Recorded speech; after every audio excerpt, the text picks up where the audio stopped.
Well, it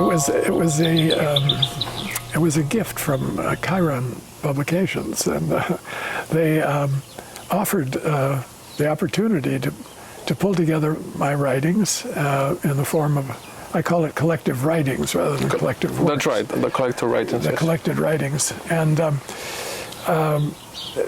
you know, the writings were scattered as essays throughout many journals and publications. Some are in the form of books.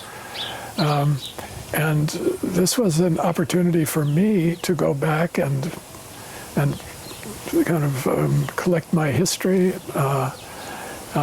pull these writings together and organize them into a series of volumes.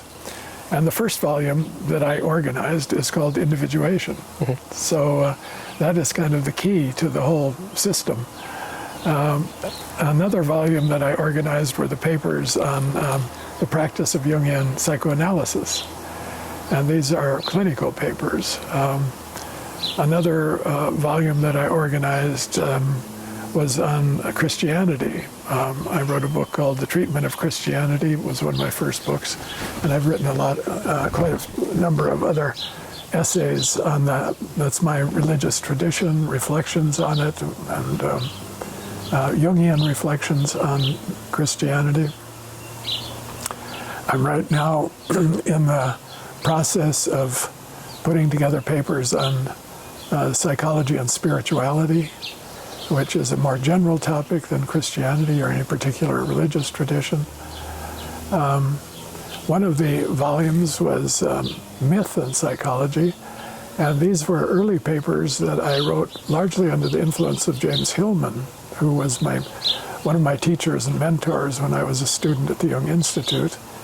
And I worked with and for him at Spring Publications, and I started writing on Greek myth, Hephaestus and Hermes and Hestia and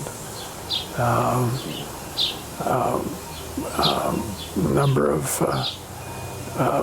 figures that I was very drawn to in Greek mythology and related to psychological themes like jealousy and possessiveness and marriage and so on. So themes that I was working with psychologically and relating those to mythology was very interesting. Well, it gives you a picture of a Jungian from working diligently from 1970 to 2023. So it covers that span of history, and it kind of reflects the field, I suppose. I was very involved in the field of analytical psychology, and a lot of these papers were given on request.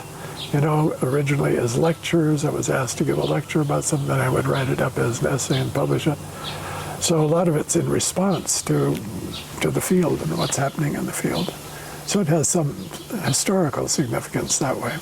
But I hope also people can build on it, you know, go further and take some of these themes on, and maybe it will inspire more writing. It's very important to write in this field and keep it alive and interesting for students and people, the general public.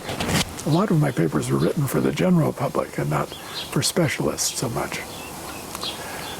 Jung's Map of the Soul, you know, got a lot of attention because of BTS, but it's also used as a textbook. It's been translated into many languages. Oh yeah. It's used as a very textbook well read. in a lot of training programs. A lot of people tell me, you know, that got them interested in Jungian theory. Well,